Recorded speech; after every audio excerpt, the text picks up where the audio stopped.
souviens, j'avais quitté le journalisme, puis je commençais à vouloir écrire. Et donc, je suis allée à une lecture de poésie à Concordia.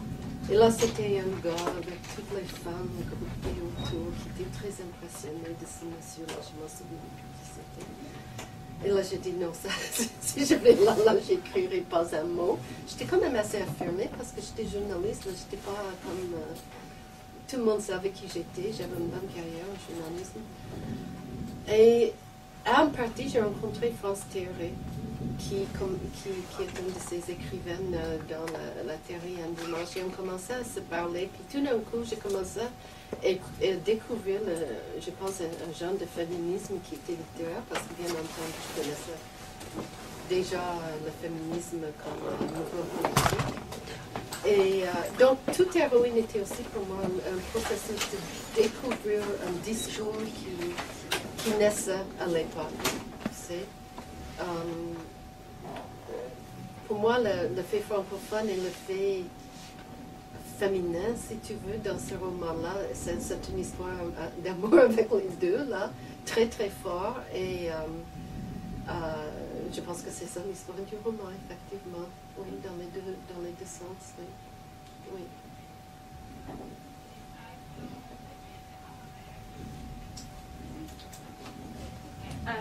Plutôt, je ne veux pas déformer vos paroles, donc vous me dites si je me trompe, mais vous avez dit que quand vous avez abandonné votre carrière en journalisme, il y avait un intérêt pour construire un pont. Vous avez parlé de pont. Ok, pont, oui. Puis je trouve ça intéressant parce que on parle d'affiliation, puis il y avait un peu de... En même temps, je sais, dans la visite du Canada, c'est vraiment pas ce que vous voulez d'être le pont entre deux cultures. A Visit to Canada, oui. Oui, donc c'est ça. Donc j'ai un peu vous entendre sur l'idée du pont, puis parlons de pont finalement. Oui, The Visit to Canada a un peu bouleversé mon désir de pont pendant un moment. Visit to Canada est un des portraits dans Main Brides où justement la fille qui s'en sort dans le bar voit une femme qui vient de l'Alberta. Je ne sais pas pourquoi il semble que beaucoup de femmes viennent de l'Alberta, mais en tout cas. Et puis elle est à la fois très attirée par cette femme et très choquée par ses façons très abruptes, tout ce qu'elle assimile avec le Canada anglais, puis qu'elle fuit en tant qu'anglophone elle-même. Alors, c'était ça. Mais le pont, c'est un mot que j'ai... Et même quand Sarah Hensey a traduit ce texte pour moi, puis je l'ai remanié après, puis quand j'ai vu le mot pont, je me suis dit... c'était quelque chose au départ, parce que j'étais comme les anglophones poster child pendant longtemps comme une des rares personnes qui fréquentait le milieu francophone d'écriture. Et donc, on me demandait souvent de jouer ce rôle-là, d'expliquer dans un sens et dans l'autre, et ici au Québec et au Canada, et puis plus tard aux États-Unis un peu aussi, mais quand même de façon différente.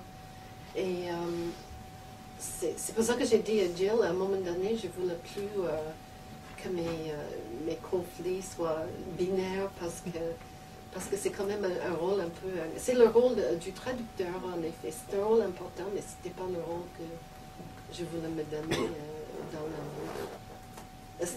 Oui? Est-ce que vous aviez le même conflit dans vos traductions, justement? Non, pour moi, la traduction est un travail. J'adore ça, traduire. Je n'ai pas le temps parce que j'enseigne, mais quand j'arrête d'enseigner, je veux retourner à la traduction. Non, là, c'est plus un jeu, une danse entre des mots, des deux langues. Vraiment fun. J'adore vraiment ça. Mais jouer le rôle de pont, c'est constamment expliqué. Si je suis dans un milieu... Tu connais ça, Will? Aussi, peut-être, puisque tu parles tellement bien français. Oui, ben, c'est justement ça. En fait, je traduisais un livre l'année passée, puis l'auteur était vraiment ancré dans la culture francophone, puis je me disais, le lectorat va pas comprendre d'où il vient avec ces idées-là. Ouais. Puis il va falloir que j'explique tout avec des notes, puis c'est assez fatigant à la fin, mais c'est un travail justement très important. Oui, mais ça, pour la traduction, ça ne me dérange vraiment pas. Je pense que ça fait partie de la job. C'est plus pour... si on est constamment invité à faire des conférences sur l'autre, que ce soit l'autre francophone ou l'autre anglophone, à un moment donné, on se trouve quasiment une parodie de soi-même, tu sais. C'est comme une vie traductionnelle. Mais oui, c'est ça. C'est ça.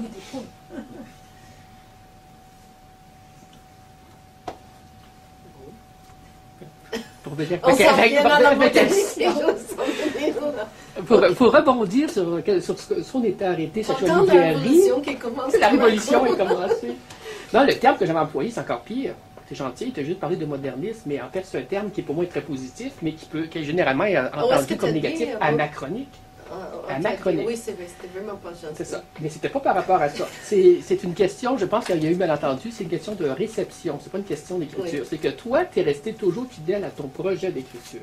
Oui. Alors que, et donc, d'après ce que je comprends, au niveau de la réception anglo-canadienne, oui. Au début, tu étais vu au contraire comme étant trop avant-gardiste, ou tu jouais avec les langues et tout, bon, comme tu t'es nommé. Alors qu'au Québec, il n'y avait pas de problème, parce qu'on faisait ça. Pas au départ, non. Pas au départ, c'est ça. Années 70, Nicole Brassard, de Bellefeuille, tous les formalistes, les féministes, les contre-cultures, on faisait tous ça. Qu'est-ce qui est intéressant de remarquer, c'est que toi, tu es resté fidèle à ton projet d'écriture. Obituary, pour moi, il va être encore plus loin dans la même logique. Alors que si on lit Nicole Brassard aujourd'hui, on lit Normand de Bellefeuille, ils font des romans traditionnels. Oui. Alors, qu'est-ce qui se fait de moderniste, selon au Québec maintenant, et je suis très sceptique,